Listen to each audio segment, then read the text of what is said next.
현대를 살아가는 많은 사람들, 아마 대부분의 사람들이 가끔 아니면 종종 나는 누구일까라고 하는 질문에 봉착할 때가 많습니다. 나는 뭐 하는 사람이지? 나는 누구이지? 나는 왜 여기에 있는 것이지? 라고 하는 철학적이지만 또한 실질적인 질문들을 던지고 살아갈 때가 많이 있다는 말입니다. 어쩌면 인생은 이러한 질문에 답하면서 평생을 헤매며 살아가는 순례자가 아닌가라는 생각도 해보게 됩니다. 우리는 소셜미디어를 통해서 사람들이 내 어떤 그 댓글, 내 어떤 그 게시글들의 게시 사진에 좋아요를 눌러주는 것에 자기 정체성을, 자기의 가치를 확인하는 사람들도 많이 있습니다. 직장에서의 어떤 성취나 어떤 직함, 직분으로 나의 정체성을 증명하려고 하는 사람들도 있습니다. 내가 누구인가를 거기에서 발견하고자 한다는 말입니다. 때로는 내가 맺고 있는 여러 사람들과의 관계들, 난 누구와 관계하고 누구와 알고 있고 누구와 명함을 나누고 있고 내가 누구를 알고 있다라고 하는 관계들 속에서 내 가치를 증명해 보이려고 하는 사람들도 많이 있습니다. 또는 내가 소비하고 있는 어떤 브랜드, 내가 가지고 있는 어떤 브랜드를 통해서 자기를 나타내려고 하는 사람들도 있고, 또는 내가 가진 어떤 소유물들 속에서 나를 찾으려고 하는 사람들도 있다는 말입니다. 모두가 다 내가 누구인가, 내가 무엇을 하고 있는가, 나는 무엇으로 이곳에 존재하는가 라고 하는 그런 질문들에 각양각색의 답을 하면서 이 땅을 살고 있다는 말입니다. 세상은 우리에게 종종 아마 가끔 자주 말할 겁니다. 너 자신을 찾으라고, 너 자신을 창조하라고, 너 자신답게 살아가라고 그렇게 말할 것입니다. 그 사람들은 거기에 열심히 무엇인가를 하고 살아가는 겁니다. 열심히 붙잡으려고, 열심히 이루려고, 열심히 성취하려고 열심히 살아가지만 손에 잡히는 것이 없이 정말 참 허무하다, 공허하다, 정말 예측할 수 없는 일들이네, 이런 답변들을 스스로 하며 어쩌면 마음속에 허전함을 느낄 때가 있는 것입니다.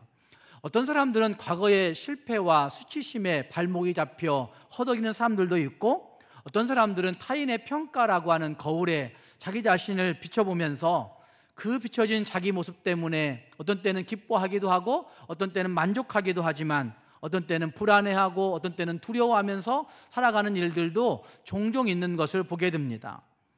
저는 이런 모든 것들이 불완전한 어떤 세상의 가치들을 위해 자기 자신을 세우려고 하는 사람들의 모습이 아닐까라는 생각을 해보게 됩니다.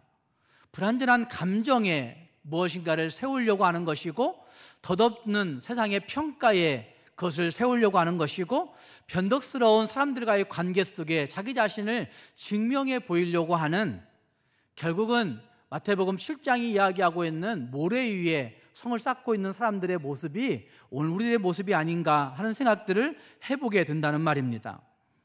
오늘 우리가 함께 나누고 있는 이 골로새서의 말씀은 1세기 그 성도들, 특히 골로새의 교회를 이루어 살고 있는 골로새 교회의 성도들에게 사도 바울을 통해서 하나님이 주시는 편지가 이 골로새서입니다. 이 골로새서는 그래서 어쩌면 그리스도인들이, 1세기 그리스도인들이 너희들의 정체성을 어디에서 찾을 수 있는가, 너희의 존재감을 어디에서 얻을 수 있는가 하는 것을 분명히 말씀하고 있는 말씀이 이 골로새서에 나타나고 있습니다.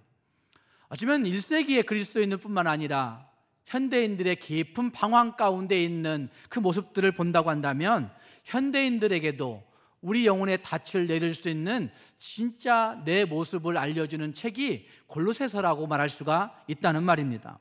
오늘의 말씀을 이와 같이 살펴보시면서 정말 하나님 앞에서 내가 깊이 새겨볼 수 있는 진짜 내 모습은 누구일까? 진짜 내 모습은 무엇일까? 하는 것들을 한번 돌아볼 수 있기를 바랍니다. 분명한 것 한 가지는 성경 속에서 진정한 나의 모습을 이야기할 때 그 진정한 나는 내가 만들어내고 내가 성취하고 내가 노력하고 내가 얻는 것이 아니라, 내가 누구인지 찾아 헤매이는 여정이 아니라 나를 찾아오신 그 예수 그리스도를, 나를 찾아 이곳에 오신 그 예수 그리스도를 발견하는 그 순간, 거기서부터 진정한 내가 시작된다고 하는 사실을 성경은 우리에게 말씀하고 있습니다. 오늘 말씀을 같이 생각하시면서 성경이 말씀하고 있는, 골로새서가 말씀하고 있는 진짜 내 모습은 어떤 모습일까 하는 것들을 돌아보면서 내 현재 위치를 정확히 해볼 수 있는 우리 모두가 될 수 있기를 주님 앞에서 부탁드립니다. 함께 그 말씀을 통해서 볼 때 우리의 정체성을 이해하기 위해서는 우리의 주소를 분명하게 확인해야 됩니다. 함께 읽은 말씀 13절 말씀과 21절 말씀은 우리의 옛 주소와 우리의 현 주소를 극명하게 대조하여 보여주고 있는 말씀이 거기에 나타나고 있습니다. 특히 13절 말씀은 이렇게 말씀하고 있습니다. 그가 우리를 흑암의 권세에서 건져내사 그의 사랑의 아들의 나라로 옮기셨으니 라고 말씀하고 있습니다. 그분은 누구일까요? 그분은 하나님 혹은 예수님이라 말씀할 수 있습니다. 아니, 정확하게는 하나님이라고 말해야 더 옳습니다. 하나님이 우리를 흑암의 권세에서 건져내셔서 하나님의 사랑의 아들의 나라, 누구의 나라일까요? 예수 그리스도의 나라로 옮기셨다고 말씀하고 있는 것입니다. 그래서 이 골로새서를 해석하는 많은 사람들 중에 이 골로새서를 제국과 천국의 이야기로 해석하고 있는 사람도 있습니다. 그러니까 세상의 제국의 나라 속에서 우리는 어디 나라로 옮겨진 자들이에요? 천국으로 옮겨진 사람들이다. 흑암의 권세에서 천국으로 옮겨진 사람들, 이렇게 말씀하고 있는 책이 있다는 말입니다. 어쨌든 13절 말씀에 가장 먼저 말씀하는 것은 하나님께서 우리를 흑암의 권세에서 건져내셨다라고 말씀하십니다. 여러분, 흑암의 권세는 무엇을 의미한다고 생각하십니까? 과연 흑암의 권세는 무엇일까? 단순히 어떤 시적인 표현은 아닐 것입니다. 우리의 무지함이나 우리의 어떤 슬픔이나 우리의 고통을 가리키는, 우리의 어떤 억압된 그런 상태를 가리키는, 그것을 가리키는 시적인 표현으로 흑암의 권세를 사용하고 있지 않다는 말입니다. 이것은 영적인 문제이고 정치적인 실제적으로 그 용어를 사용하고 있습니다. 엑수시아라고 하는 헬라어는 사법적 권세를 이야기하고 있는 겁니다. 지배력을 의미하고 있는 단어인 것입니다. 어쩌면 1세기 그리스도인들에게 생각해 보시면 너희는 영적인 그 나라에 옮겨진 존재들이야 라고 하는 사실을 표현해내면서 건져내었다라는 표현을 사용하고 있는 것이고, 또 생각해 보시면 흑암의 권세 아래 있다라고 하는 사실들을 생각해 보시면 1세기 그리스도인들은 헬라의 지배를 받고 있었는데 헬라의 지배를 받고 있는 그곳에서 하나님이 너희를 건져내셨다, 끌어내셨다 라고 하는 사실로 말씀하고 있는 단어가 흑암의 권세라고 하는 단어 안에 있다는 말입니다. 흑암의 권세는 사탄이 다스리는 왕국을 의미할 것입니다. 영적인 무지함이 있는 곳, 도덕적인 부패함이 있는 곳, 하나님을 향한 적대감이 있는 곳, 하나님을 모른 채 하는 곳이 있는 곳, 하나님을 향한 그 적대감으로 말미암은 비참함이 있는 곳, 이곳을 흑암의 권세라고 말할 것입니다. 또한 이곳은 궁극적으로 죽음이 다스리는 나라라 할 수가 있을 것입니다. 죽음이 그 특징이라 할 수 있다는 말입니다. 그래서 종교개혁가 칼뱅은 하나님의 은혜가 없는 모든 곳이 어둠, 곧 흑암이다, 이렇게 말하고 있는 것을 볼 수 있습니다. 하나님의 은혜가 없는 곳이 어둠이라고 말할 수 있다는 말입니다. 하나님의 은혜가 없는 곳, 하나님의 은혜가 부인되어지는 곳, 하나님의 은혜를 상실해버린 곳, 하나님의 은혜가 실종된 곳, 그곳이 바로 흑암이라고 말할 수 있다 한다는 말입니다. 그렇게 볼 때 흑암의 권세라고 말하고 있는 이곳은 우리의 진짜 정체성을 상실시켜버리는, 우리의 진짜 정체성을 없애버리는 곳이 흑암의 권세라 할 수가 있다는 말입니다. 그래서 그곳에서 우리는 소유되어지고, 그곳에서 우리는 무가치함을 느끼고, 그곳에서 우리는 수치심을 느끼고, 그곳에서 우리는 가끔 우월감과 열등감을 느끼고 살아가는 것입니다. 죄에 의해서 정의되어지는 수많은 감정들을, 부정적인 감정들을 느끼고 살아가는 그곳이 흑암의 권세 아래에 있는 곳이라 할 수 있다는 말입니다. 어쩌면 우리가 세상에서 정말 끊임없이 흔들리는 변화무쌍한 우리의 감정과 우리의 행동과 우리의 노력을 통해서 쌓아가려고 하는 그 많은 모래 위에 세운 성들도 흑암의 권세 아래에 있는 곳이라 할 수가 있을 것입니다. 내 노력, 내 열심, 내 종교적 가치를 가지고 열심을 부려보고 있지만 그것들은 다 무너져버리는 흑암의 권세 아래에 있는 죄된 사람들의 죄된 결과물들이라 말할 수가 있다는 말입니다. 이렇게 말해도 흑암의 권세가 온전하게 설명되어지지 않았을 것입니다. 여러분은 흑암의 권세 아래 산다는 것이 무엇을 의미한다고 생각하십니까? 내 삶에 깊이 적용시켜 본다고 한다면 과연 흑암의 권세 아래 사는 것은 무엇일까?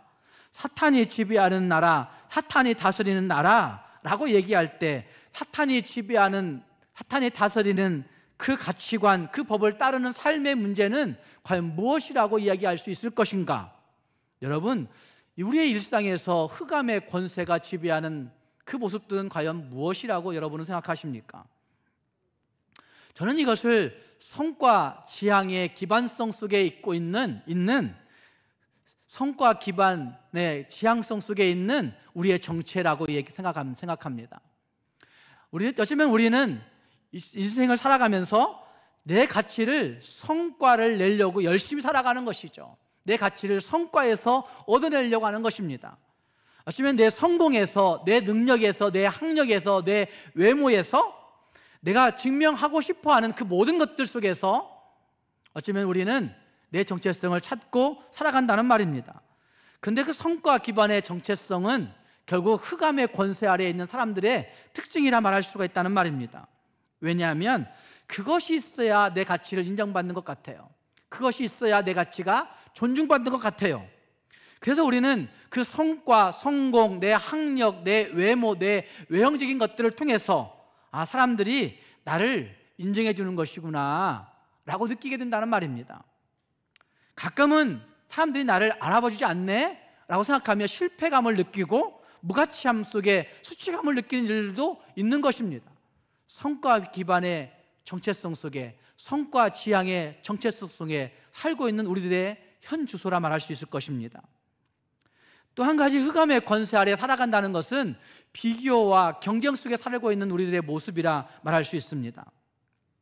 끊임없이 다른 사람들과 나를 비교하면서 어떤 때는 우월감을 느끼면서 내가 그래도 저 사람보다 조금 낫구나 이러면서 자기 자신을, 존재감을 한없이 치켜 세워보고, 어떤 사람이 가지고 있는 그것 때문에 내 자신이 초라함을 느끼게 되면 한없는 열등감 가운데 빠져드는 일들, 어쩌면 SNS에서 보여지는 다른 사람들의 행복한 모습에 자기 자신 스스로 박탈감을 느끼는 사람들의 모습이나, 남보다 뒤처진다는 불안감에 허덕이고 있는 모습들이나, 아니면 내 사진이, 내 모습이 훨씬 더 행복해 보이구나 라고 생각하면서 거기에 만족감을 느끼고 있는 그러한 모습들, 다 비교와 경쟁 속에 살고 있는 이 흑암의 권세 아래 허덕이고 있는 인생들의 모습이라 할 수 있다는 말입니다. 더 나아가 생각해 보시면 과거에 얽매인 사람들의 삶의 모습은 다 흑암의 권세 아래 살고 있는 사람들의 모습이라 말할 수 있습니다. 과거에 얽매였다라는 얘기는 우리가 죄로 말미암아 타락한 본성 가운데 있는 것인데 우리는 거기에 얽매여서 이 땅을 살고 있습니다. 항상 생각해 보시면 내가 가진 어떤 실수에, 내가 가진 어떤 과거의 상처에 내 자신을 정의하도록 나를 내버려두는 일들이 너무나 많습니다. 그래서 우리가 한없이 말들을 많이 하지만 그 말들 속에 시작은 내 과거가 이런 사람이었는데 내가 이런 사람이었다고 이야기하는, 거기서부터 시작하는 일들이 너무나 많습니다. 내 지금 현재의 모습은 무엇인가가 훨씬 더 중요한데도 불구하고 내 현재의 모습은 얘기할 것이 아무것도 없고 하나님 앞에서 내가 내놓을 것이 아무것도 없지만 내 과거는 이런 것들이 있었노라고 이야기하는 그것에서부터 내 자신의 정체성을 찾아내려고 하는 사람들의 모습들은 과거에 얽매여 있는, 어쩌면 흑암의 권세 아래 살고 있는 사람들의 모습이라 할 수 있다는 말입니다. 과거에 얽매여 있으면서 자기 자신의 현재의 모습은 생각하지 아니하고 과거에 있으면서 그것을 정체성 삼아 살아가는 사람들의 모습은 변화하기 싫어하는, 변화의 가능성을 포기하고 있는 사람들의 모습이라 말할 수가 있을 것입니다. 또 한 가지는 두려움과 불안의 염려가 나를 지배하는 사람들의 모습은 흑암의 권세 아래 살고 있는 사람들의 모습이라 할 수 있을 것입니다. 불안과 두려움이, 염려가 내 삶을 지배하고 있는 모습들, 사람들의 평가에 대한 두려움들, 실패에 대한 불안들, 내가 가지고 있는 다양한 일들로 말미암아 온갖 염려와 근심을 끌어안고 그 근심과 염려 때문에 혹시 잘못되면 어쩌지? 라고 하는 질문들만 한없이 쏟아내 놓는 사람들의 모습들, 하나님의 뜻이 무엇인지는 생각하지 아니하는, 하나님의 뜻이 무엇인지는 마음속에 염두에 두지 아니하는, 하나님의 뜻과는 상관없는 내 인생의 모습들을 너무나 많이 보고 있는 것이죠. 두려움이 앞서는 모습들은 흑암의 권세 아래 살고 있는 인생들의 특징이라 말할 수가 있습니다. 이와 같은 흑암의 권세 아래 살고 있는 우리들의 정체성은 그 죄된 결과물들로 말미암아 항상 실패와 수치심과 불안과 죄책감과 두려움으로 우리를 정의 내리는, 내 자신을 정의 내리는 일들이 항상 있어 왔습니다. 끊임없이 다른 사람들과 비교하면서 살아가는 것입니다. 끊임없이 과거에 얽매여서 앞으로 나아가지 못하는 그런 삶을 살고 있습니다. 내가 누구인지 증명하기 위해서 발버둥 쳐야만 하는 이 세상의 모습들, 나의 가치가 내 행위와 내 노력에 의해서 결정되어진다고 생각하는 불안정함을 가지고 있는 사람들의 모습들, 이것이 바로 우리가 지금 살고 있는 이 세상 아닙니까? 흑암의 권세 아래 살고 있는 이 세상의 모습. 아니, 앞으로도 흑암의 권세 아래서 정말 헤매이며 살아가야만 하는 그런 무거운 짐들을 생각하는, 미래를 염려한 사람들의 모습들이라 말할 수가 있습니다. 조금만 정신 차린다면, 조금만 정신 차린 사람이라면, 조금만 신앙으로 하나님을 찾는 사람이라면 그곳에서 우리는 더 이상 방황할 수 없는 존재라는 사실을 알게 되는데, 분명히 다시 하나님 앞에서 내 자신을 정돈시켜 보면 나는 거기에 길을 잃고 표류할 수 없는 존재라는 사실을 알게 되는데도 불구하고 우리는 종종 거기에 헤매이면서 흑암의 권세 아래서 여전히 살고 있다는 말입니다. 중요한 것은 우리가 스스로의 힘으로, 내 노력으로 그 방황을 끝낼 수가 없다는 것입니다. 바울이 사용하고 있는 건져내사라고 하는 단어가 그걸 잘 보여주고 있습니다. 건져내사라고 하는 단어는 전쟁터에서 죽기 직전의 병사, 총을 맞았든지 칼을 맞았든지 어떤 흙더미에 맞았든지 돌에 맞았든지 할 것 없이 자기 스스로는 그 전쟁터 속에서 헤어나올 수 없는 그 병사의 이야기를 하고 있는 겁니다. 그래서 후방에서 그 누군가가 들어가서 그 죽기 직전에 있는 병사를 들것에 들어, 아니면 어떻게든지 부축해서 끌고 나오지 아니하면 안 되는 상태를 이야기하고 있는 단어가 건져내사라고 하는 단어입니다. 깊은 수렁에 빠진 사람을 구출하는 것과 같은 극적이고 일방적인 구조 활동의 이야기를 건져내사라고 하는 단어가 하고 있다는 말입니다. 저는 이것이 복음의 핵심이라고 이야기합니다. 바울은 하나님께서 우리를 흑암의 권세에서 건져내셨다고 말씀하십니다. 우리의 옛 주소는 흑암의 권세이지만, 그러나 하나님께서 그곳에 우리를 끄집어내셔서 바꿔놓으셨다고 말씀하고 있다는 말입니다. 영적인 무지와 도덕적인 부패와 죄와의 그 타락한 본성 가운데 갇혀있던 우리들을 하나님을 향한 깊은 적대감으로 여전히 하나님을 향하여 화살을 던지며 하나님을 향하여 원망하며 살고 있는 우리들이지만, 그러나 하나님 우리를 건져내셨다고 말씀하고 있다는 말입니다. 21절 말씀은 이렇게 말씀하지 않습니까? 21절 말씀에 우리의 모습들을 이야기하면서 전에 악한 행실로 멀리 떠나 마음으로 원수가 되었던 너희들을 이라고 그렇게 말씀하고 있습니다. 전에 악한 행실로 멀리 떠나 마음으로 원수가 되었던, 흑암의 권세 아래 살고 있던 우리들을 건져내셨다고 말씀하고 있는 것이죠. 이것이 복음의 핵심이라는 말입니다. 사랑하는 여러분, 우리의 믿음으로 되어졌다 쉽게 얘기하지만 내가 믿는 그 믿음으로 되어진 것이 아니라 하나님이 우리에게 부어주신 믿음으로 되어진 것입니다. 내가 행동하는 믿음으로 된 것이 아니라 하나님이 은혜로 값없이 내게 물붓듯 부어주신 그 은혜로 우리가 구원받은 것이란 말입니다. 내가 행동으로, 내가 노력으로, 내가 열심히 하고 있는 교회 생활로 하나님이 저와 여러분들을 구원하신 것이 아니라 하나님의 불가항력적인 은혜, 종교개혁주의라고 얘기하는데 불가항력적인 은혜, 나는 어찌할 수 없는, 나는 거기에 전쟁터에서 죽을 수밖에 없는 존재였지만 하나님이 불가항력적인 은혜로 말미암아 나를 들것에 옮기셔서 나를 그냥 하나님이 끄집어내셔서 구원하셨다고 말씀하신 말씀이 복음, 건져내사라고 하는 단어란 말입니다. 우린 열심히 내가 내 자신을 개발시키면 좀 괜찮은 사람 될 거라고 생각합니다. 자기 개발을 통해서 그 어둠에서 걸어 나올 것 같습니까? 걸어 나오지 못합니다. 열심히 여러분들을 자기 개발을 통해서 흑암의 권세에서 벗어날 수 있을 것 같습니까? 그럴 수 없습니다. 여러분이 석방을 위해서 흑암의 권세와 타협한 것이 있으십니까? 협상한 것이 있으십니까? 그것도 없습니다. 적대적인 권세 아래에 있던, 포로로 잡혀있던, 노예로 잡혀있던 우리들을 하나님이 일방적이고 극적인 방법으로 구출작전을 개시하신 사건을 건져내사라고 말씀하고 있다는 말입니다.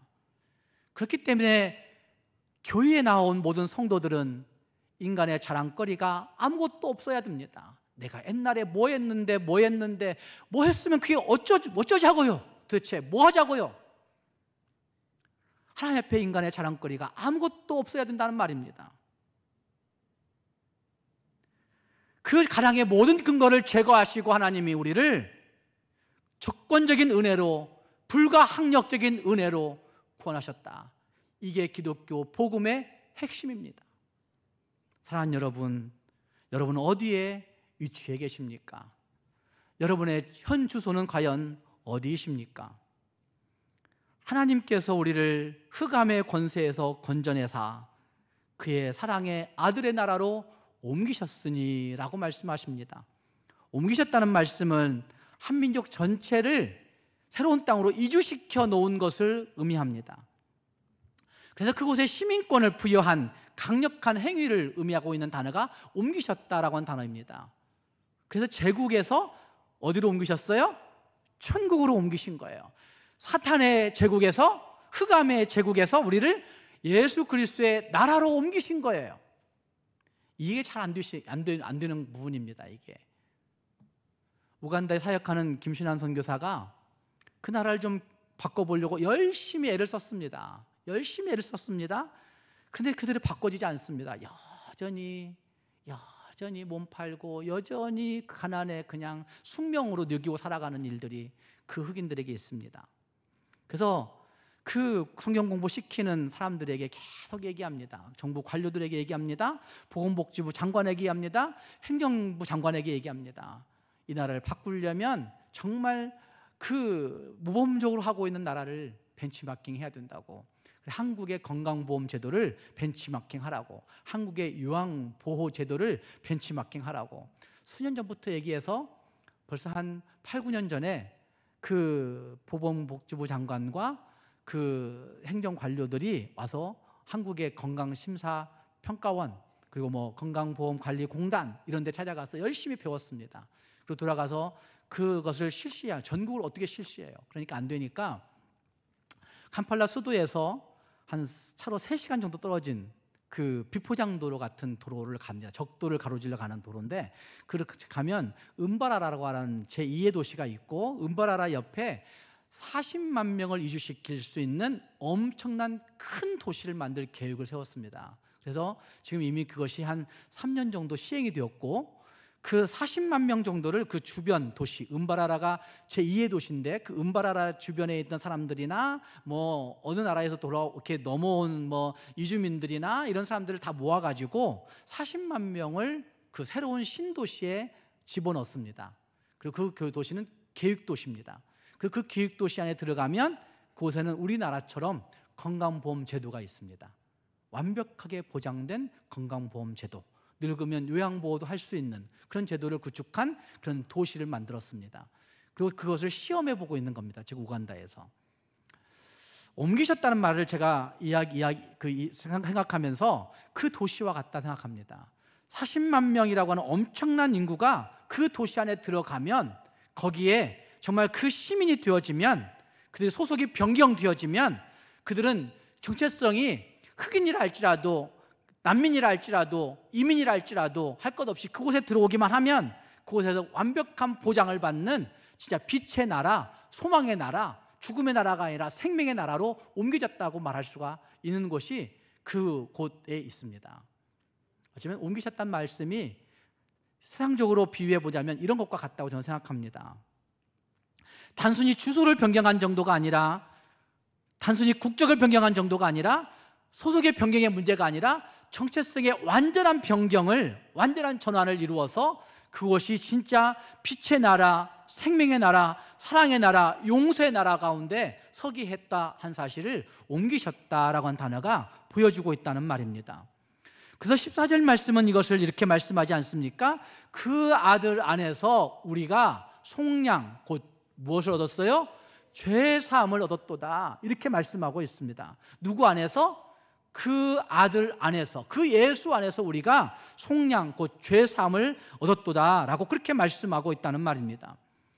그곳에 있는 한, 건져내사 옮기신 그곳에 있는 한, 우리의 모든 과거와 모든 실패와 모든 수치와 모든 열등감과 모든 우월감과 모든 죄책과 모든 죽음의 권세로부터 예수 그리스도의 십자가의 피가 깨끗하게 용서하셨을 뿐만 아니라 예수 그리스도의 피로 말미암아 정말 온전한 사랑과 온전한 빛의 은혜를 누리게 되었다고 성경이 우리에게 말씀하고 있다는 말입니다. 이것이 우리의 새로운 현 주소라 말할 수 있습니다. 이것은 우리의 감정이나 노력에 따라 변하는 것이 아닙니다. 이것은 우리의 행동이나 우리의 어떤 위치에 따라 바뀌어지는 것이 아닙니다. 하나님께서 행하신 그 일에 근거해서 영원하고 변하지 않는 진리로 우리의 위치를 거기에 허락하셨다는 말입니다. 오늘 우리가 아침에 어떤 기분으로 일어났는지, 우리가 어제 어떤 실수를 했는지 상관없이 만약 예수 그리스도를 믿는다면 내 존재의 주소는 바로 그곳에 있는 것입니다. 내 삶의 주소는 예수 그리스도 안에 있다는 말입니다. 내 가치의 주소는, 내 모든 것의 주소는 그 아들, 사랑의 아들의 나라에 있다고 성경이 우리에게 말하고 있다는 말입니다. 그렇기 때문에 우리는 더 이상 죄인이나 실패자가 아니라 하나님의 사랑을 받는 자녀, 하나님의 용서받은 백성, 하나님의 왕자로 이 땅을 살게 되는 것입니다. 사랑하는 성도 여러분, 우리는 어떤 주소를 가지고 계십니까? 내 현재 위치는 어디에 있으십니까? 우리 자신들의 위치를 다시 한번 돌아보면서 하나님 앞에 건져내심 받고 옮기심 받은 우리의 주소를 분명히 확신하면서 그 나라 안에 있는, 사랑의 아들의 나라 안에 있는 그 빛과 그 은혜와 그 행복을 누릴 수 있는 우리 모두가 될 수 있기를 주님의 이름으로 축복합니다. 또 한 가지 새로운 정체성을 받은 우리들은 이제는 그 정체성 안에서 하나님으로 말미암아 살아가야 함을 말씀하고 있습니다. 진정한 나를 찾았다고 한다면 그 진정한 내 모습 가지고 이 땅을 살아가야 되지 않겠습니까? 함께 그 말씀에서 예수 그리스도를 여러 가지로 소개하고 있습니다. 15절 말씀에서는 보이지 않는 하나님의 형상이시고 모든 피조물보다 먼저 나신 분이시다 라고 말씀하고 있을 뿐만 아니라 16절과 17절 말씀에서는 이렇게 말씀하시고 있는 말씀이 있습니다. 16절, 17절 말씀을 함께 읽겠습니다. 만물이 그에게서 창조되되 하늘과 땅에서 보이는 것들과 보이지 않는 것들과 혹은 왕권들이나 주권들이나 통치자들이나 권세들이나 만물이 그를 위하여 창조되었고 그가 만물보다 먼저 계시고 만물이 그 안에 함께 섰느니라 라고 말씀하십니다. 만물이 누구로 말미암았어요? 예수 그리스도로 말미암았다라고 말씀합니다. 만물이 그에게서 창조되고 말미암았다. 하늘과 땅에 보이는 모든 것들, 보이지 않는 우리의 생각과 우리의 가치와 우리의 존재와 또 왕권 권세와 그 모든 것들이 다 누구로 말미암았다고 얘기해요? 예수 그리스도로 말미암았다, 창조되었다라고 말씀합니다. 무엇을 위해 창조되었습니까? 무엇을 위해? 16절 말씀 보여주세요. 무엇을 위해 창조되었습니까? 예수를 위해 창조되었습니다. 예수로 말미암았고 예수를 위해 창조되었고, 17절 말씀 뭐라고 말씀합니까? 그리고 만물이 누구와 함께 설 수 있어요? 예수와 함께, 예수 안에서 함께 섰다고 말씀하고 있습니다. 어쩌면 이 말씀을 우리가 잘 기억해 볼 수 있어야 됩니다. 만물이 예수로 창조되었고 예수로 말미암았고 예수를 위해 창조되었고 예수와 함께 예수 안에서 서게 된다라고 하는 그 말씀은 진정한 나를 찾은 우리들이 누구로 말미암은 자들이라 말하고 있는 겁니까? 예수로 말미암은 자들이라 말하고 있는 겁니다. 누구 안에서 설 수 있다고 말하고 있는 겁니까? 예수 안에서 설 수 있다고 말하고 있는 것입니다. 사랑하는 성도 여러분, 세상이 우리를 어떻게 평가하든지, 우리의 감정이 어떻게 널뛰기를 하든지, 우리의 어떤 신분과 가치가 세상 속에서 어떻게 요동치고 흔들리든지 상관없이 우리는 예수 안에 발견될 수 있습니다. 예수 안에 내가 있습니다. 예수님 안에 내 존재의 근원이 있습니다. 예수님 안에 내 존재의 가치가 확인될 수 있고 예수님 안에서 내 존재의 가치가 발휘될 수 있다고 성경이 말하고 있는 것입니다.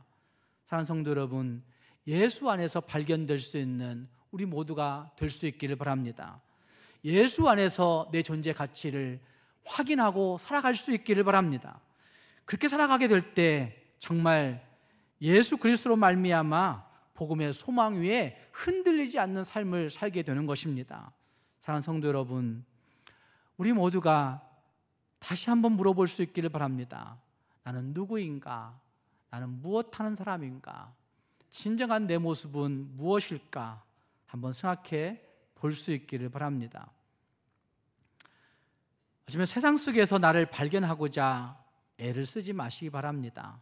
세상의 어떤 일들을 통해서 내가 발견될 수 있는 것 절대 없습니다. 그곳에 들어가면 들어갈수록 괜한 수치심이, 괜한 열등감이, 괜한 우월감이 생겨질 수 있고, 하지만 그곳에 들어갈수록 우리는 내 자신의 초라함을 느낌으로 공허할 때가 있다는 말입니다. 그곳에 허덕이지 마시고 정말 예수 안에서 나를 발견하고 예수로 말미암아 살아갈 수 있는 우리 모두가 될 수 있기를 주님의 이름으로 축복합니다. 기도하겠습니다.